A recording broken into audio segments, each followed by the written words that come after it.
The Master Thief. There was once upon a time a husbandman who had 3 sons. He had no property to bequeath to them, and no means of putting them in the way of getting a living, and did not know what to do, so he said that they had his leave to take to anything they most fancied, and go to any place they best liked. He would gladly accompany them for some part of their way, he said, and that he did. He went with them till they came to a place where 3 roads met, and there each of them took his own way, and the father bade them farewell and returned to his own home again. What became of the 2 elder I have never been able to discover, but the youngest went both far and wide. It came to pass, one night, as he was going through a great wood, that a terrible storm came on. It blew so hard and rained so heavily that he could scarcely keep his eyes open, and before he was aware of it he had got quite out of the track, and could neither find road nor path. But he went on, and at last he saw a light far away in the wood. Then he thought he must try and get to it, and after a long time he did reach it. There was a large house, and the fire was burning so brightly inside that he could tell that the people were not in bed. So he went in, and inside there was an old woman who was busy about some work. "Good evening, mother," said the youth. "Good evening," said the old woman. "Hooty too! It is terrible weather outside tonight," said the young fellow. "Indeed it is," said the old woman. "Can I sleep here, and have shelter for the night?" asked the youth. "It wouldn't be good for you to sleep here," said the old hag, "for if the people of the house come home and find you, they will kill both you and me." "What kind of people are they, then, who dwell here?" said the youth. "Oh, robbers and rabble of that sort," said the old woman. "They stole me away when I was little, and I have had to keep house for them ever since. I still think I will go to bed, all the same," said the youth. "No matter what happens, I'll not go out tonight in such weather as this." "Well, then it will be the worse for yourself," said the old woman. The young man lay down in a bed which stood near, but he dared not go to sleep, and it was better that he didn't. For the robbers came, and the old woman said that a young fellow who was a stranger had come there, and she had not been able to get him to go away again. "Did you see if he had any money?" said the robbers. "He's not one to have money. He is a tramp. If he has a few clothes to his back, that is all." Then the robbers began to mutter to each other apart about what they should do with him, whether they should murder him, or what else they should do. In the meantime the boy got up and began to talk to them, and asked them if they did not want a manservant, for he could find pleasure enough in serving them. "Yes," said they, "if you have a mind to take to the trade that we follow, you may have a place here." "It's all the same to me what trade I follow," said the youth, "for when I came away from home my father gave me leave to take to any trade I fancied." "Have you a fancy for stealing, then?" said the robbers. "Yes," said the boy, for he thought that was a trade which would not take long to learn. Not very far off there dwelt a man who had 3 oxen, one of which he was to take to the town to sell. The robbers had heard of this, so they told the youth that if he were able to steal the ox from him on the way without his knowing, and without doing him any harm, he should have leave to be their servant man. So the youth set off, taking with him a pretty shoe with a silver buckle that was lying about in the house. He put this in the road by which the man must go with his ox, and then went into the wood and hid himself under a bush. When the man came up he at once saw the shoe. "That's a brave shoe," said he. "If I had but the fellow to it, I would carry it home with me, and then I should put my old woman into a good humour for once." For he had a wife who was so cross and ill-tempered that the time between the beatings she gave him was very short. But then he bethought himself that he could do nothing with one shoe if he had not the fellow to it, so he journeyed onwards and let it lie where it was. Then the youth picked up the shoe and hurried off away through the wood as fast as he was able to get in front of the man, and then put the shoe in the road before him again. When the man came with the ox and saw the shoe, he was quite vexed at having been so stupid as to leave the fellow to it lying where it was, instead of bringing it on with him. "I will just run back again and fetch it now," he said to himself, "and then I shall take back a pair of good shoes to the old woman, and she may perhaps throw a kind word to me for once." So he went and searched for the other shoe, for a long time. But no shoe was to be found, and at last he was forced to go back with the one which he had. In the meantime the youth had taken the ox and gone off with it. When the man got there and found that his ox was gone, he began to weep and wail, for he was afraid that when his old woman got to know, she would be the death of him. But all at once it came into his head to go home and get the other ox, and drive it to the town, and take good care that his old wife knew nothing about it. So he did this. He went home and took the ox without his wife's knowing about it, and went on his way to the town with it. But the robbers, they knew it well, because they got out their magic. So they told the youth that if he could take this ox also without the man knowing anything about it, and without doing him any hurt, he should then be on an equality with them. "Well, that will not be a very hard thing to do," thought the youth. This time he took with him a rope and put it under his arms and tied himself up to a tree which hung over the road that the man would have to take. So the man came with his ox, and when he saw the body hanging there, he felt a little queer. "What a hard lot yours must have been to make you hang yourself," said he. "Ah, well, you may hang there for me. I can't breathe life into you again." So on he went with his ox. Then the youth sprang down from the tree, ran by a short cut and got before him, and once more hung himself up on a tree in the road before the man. "How I should like to know if you really were so sick at heart that you hanged yourself there, or if it is only a hobgoblin that's before me," said the man. "Ah, well, you may hang there for me, whether you're a hobgoblin or not." And on he went with his ox. Once more the youth did just as he had done twice already, jumped down from the tree, ran by a short cut through the wood, and again hanged himself in the very middle of the road before him.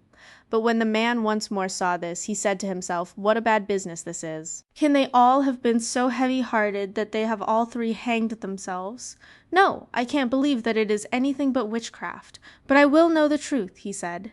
"If the two others are still hanging there, it is true, but if they are not, it's nothing else but witchcraft." So he tied up his ox and ran back to see if they really were hanging there. While he was going and looking up at every tree as he went, the youth leapt down and took his ox and went off with it. Anyone may easily imagine what a fury the man fell into when he came back and saw that his ox was gone. He wept and he raged, but at last he took comfort and told himself that the best thing to do was to go home and take the third ox, without letting his wife know anything about it, and then try to sell it so well that he got a good sum of money for it. So he went home and took the third ox, and drove it off without his wife knowing anything about it. But the robbers knew all about it, and they told the youth that if he could steal this as he had stolen the two others, he should be master of the whole troop. So the youth set out and went to the wood, and when the man was coming along with the ox, he began to bellow loudly, just like a great ox somewhere inside the wood. When the man heard that, he was right glad, for he fancied he recognized the voice of his big bullock, and thought that now he should find both of them again, so he tied up the third and ran away off the road to look for them in the wood. In the meantime the youth went away with the third ox. When the man returned and found that he had lost that too, he fell into such a rage that there was no bounds to it. He wept and lamented, and for many days he did not dare to go home again, for he was afraid that the old woman would slay him outright. The robbers also were not very well pleased at this, for they were forced to own that the youth was at the head of them all. So one day they made up their minds to set to work to do something which it was not in his power to accomplish, and they all took to the road together and left him at home alone. When they were well out of the house, the first thing that he did was to drive the oxen out on the road, whereupon they all ran home again to the man from whom he had stolen them, and right glad was the husbandman to see them. Then he brought out all the horses the robbers had, and loaded them with the most valuable things which he could find, vessels of gold and of silver, and clothes and other magnificent things. And then he told the old woman to greet the robbers from him, and thank them from him, and say that he had gone away, and that they would have a great deal of difficulty in finding him again, and with that he drove the horses out of the courtyard. After a long, long time he came to the road on which he was traveling when he came to the robbers, and when he had got very near home, and was in sight of the house where his father lived, he put on a uniform which he had found among the things he had taken from the robbers, and which was made just like a general's, and drove into the yard just as if he were a great man. Then he entered the house, and asked if he could find a lodging there. "No, indeed you can't," said his father. "How could I possibly be able to lodge such a great gentleman as you? It is all that I can do to find clothes and bedding for myself, and wretched they are." "You were always a hard man," said the youth, "and hard you are still, if you refuse to let your own son come into your house." "Are you my son?" said the man. "Do you not know me again, then?" said the youth. Then he recognized him, and said, "But what trade have you taken to that has made you such a great man in so short a time?" "Oh, that I will tell you," answered the youth. "You said that I might take to anything I liked, so I apprenticed myself to some thieves and robbers, and now I have served my time and have become master thief. Now the governor of the province lived by his father's cottage, and this governor had such a large house and so much money that he did not even know how much it was, and he had a daughter too who was both pretty and dainty, and good and wise. So the master thief was determined to have her to wife, and told his father that he was to go to the governor and ask for his daughter for him. "If he asks what trade I follow, you may say that I am a master thief," said he. "I think you must be crazy," said the man, "for you can't be in your senses if you think of anything so foolish." "You must go to the governor and beg for his daughter. There is no help," said the youth, "but I dare not go to the governor and say this." "He is so rich and has so much wealth of all kinds," said the man. "There is no help for it," said the master thief. Go you must, whether you like it or not. If I can't get you to go by using good words, I will soon make you go with bad ones." But the man was still unwilling, so the master thief followed him, threatening him with a great birch stick, till he went weeping and wailing through the door to the governor of the province. "Now, my man, and what's amiss with you?" said the governor. So he told him that he had 3 sons who had gone away one day, and how he had given them permission to go where they chose, and take to whatsoever work they fancied. "Now," he said, "the youngest of them has come home, and has threatened me till I have come to you to ask for your daughter for him, and I am to say that he is a master thief." And again the man fell a-weeping and lamenting. "Console yourself, my man," said the governor, laughing. "You may tell him from me that he must first give me some proof of this. If he can steal the joint off the spit in the kitchen on Sunday, when every one of us is watching it, he shall have my daughter. Will you tell him that?" The man did tell him, and the youth thought it would be easy enough to do it. So he set himself to work to catch 3 hares alive, put them in a bag, clad himself in some old rags, so that he looked so poor and wretched that it was quite pitiable to see him, and in this guise on Sunday forenoon he sneaked into the passage with his bag, like any beggar boy, the governor himself, and every one in the house was in the kitchen, keeping watch over the joint. While they were doing this, the youth let one of the hares slip out of his bag and off it set, and began to run round the yard. "Just look at that hare," said the people in the kitchen, and wanted to go out and catch it. The governor saw it too, but said, "Oh, let it go, it's no use to think of catching a hare when it's running away." It was not long before the youth let another hare out, and the people in the kitchen saw this too, and thought that it was the same. So again they wanted to go out and catch it, but the governor again told them that it was of no use to try. Very soon afterwards, however, the youth let slip the 3rd hare, and it set off and ran round and round the courtyard. The people in the kitchen saw this too, and believed that it was still the same hare that was running about, so they wanted to go out and catch it. "It's a remarkably fine hare," said the governor. "Come and let us see if we can get hold of it." So out he went, and the others with him, and away went the hare, and they after it, in real earnest.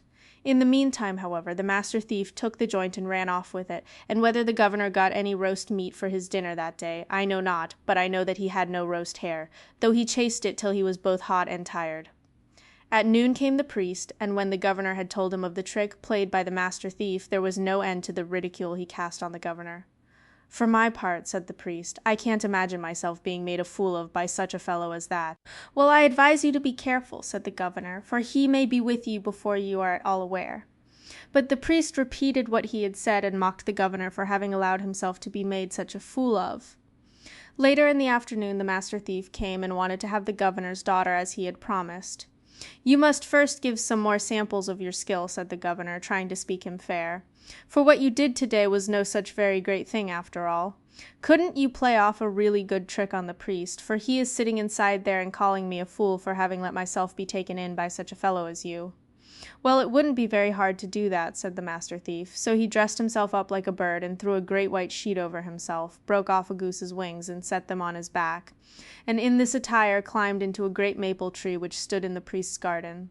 So when the priest returned home in the evening, the youth began to cry, "Father Lawrence, Father Lawrence," for the priest was called Father Lawrence. "Who is calling me?" said the priest. "I am an angel sent to announce to thee that because of thy piety thou shalt be taken away alive into heaven," said the master thief.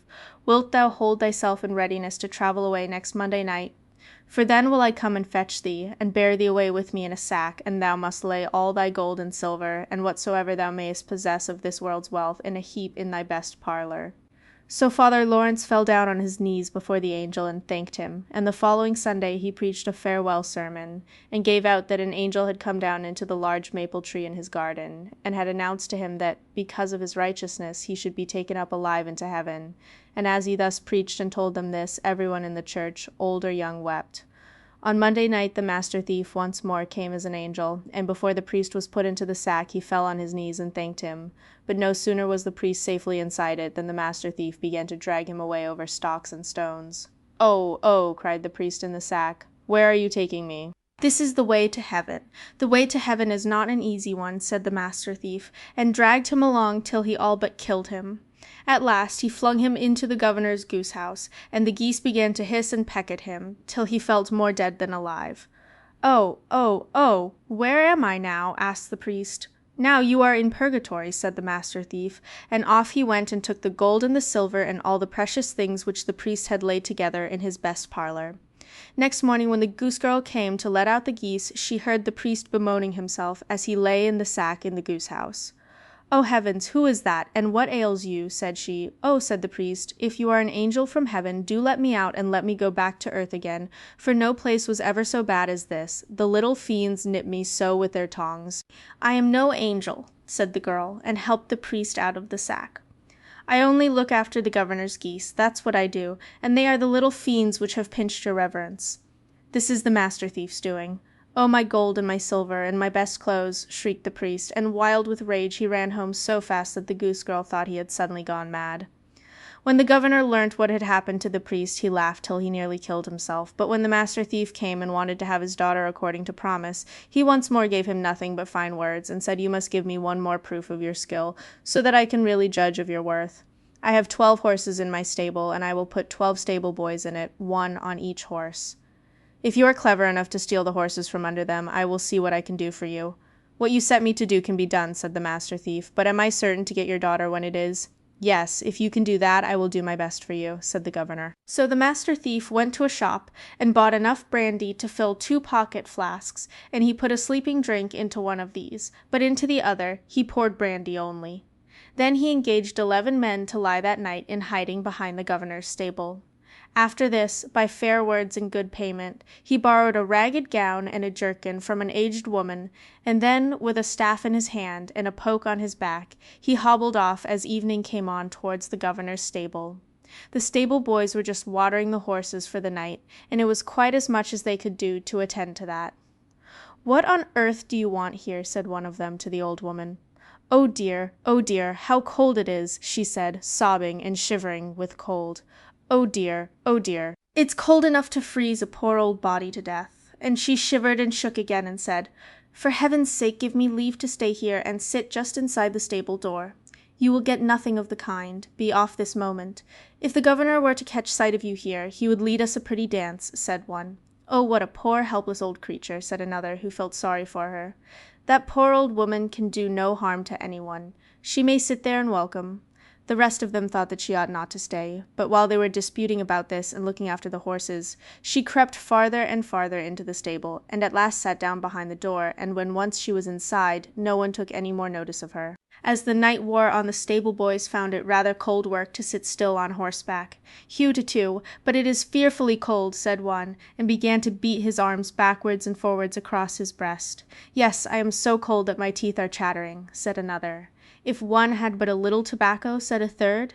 Well, one of them had a little, so they shared it among them, though there was very little for each man. But they chewed it. This was some help to them, but very soon they were just as cold as before.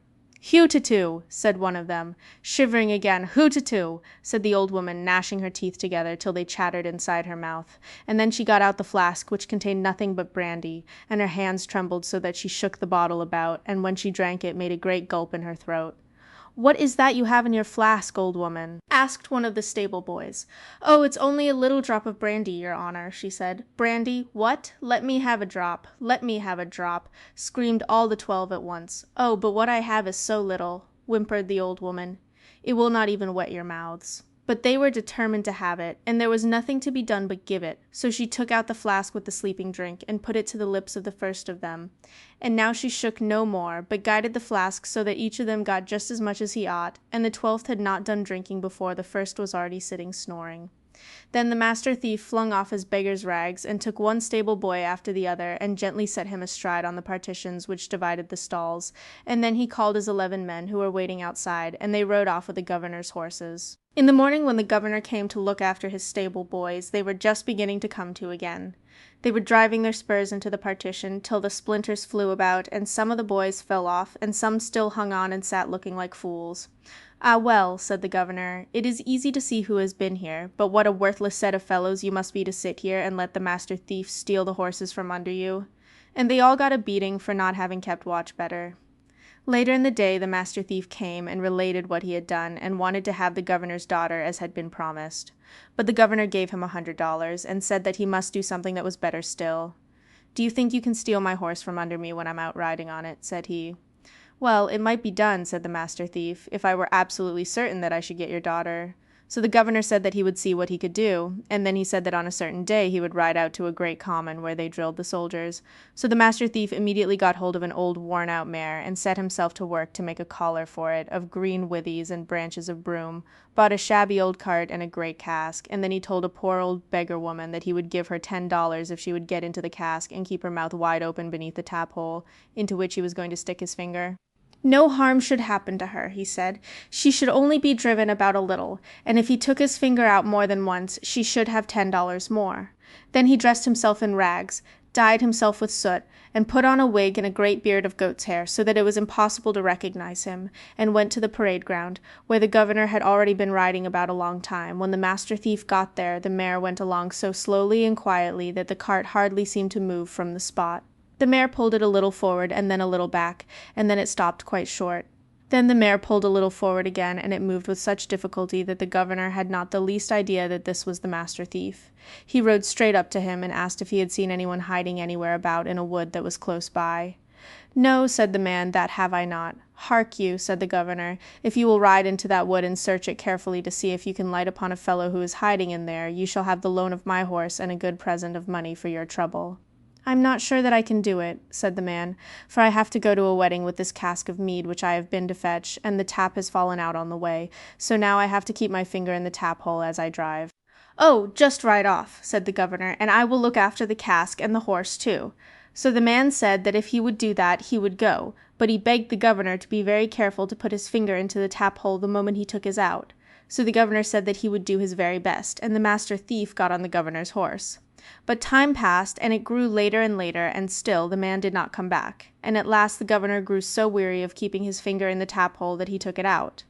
"Now I shall have $10 more," cried the old woman inside the cask, so he soon saw what kind of meat it was, and set out homewards. When he had gone a very little way he met his servant bringing him the horse, for the master thief had already taken it home. The following day he went to the governor and wanted to have his daughter according to promise, but the governor again put him off with fine words, and only gave him $300, saying that he must do one more masterpiece of skill, and if he were but able to do that he should have her. Well, the master thief thought he might if he could hear what it was. "Do you think you can steal the sheet off our bed and my wife's nightgown?" said the governor. "That is by no means impossible," said the master thief. "I only wish I could get your daughter as easily."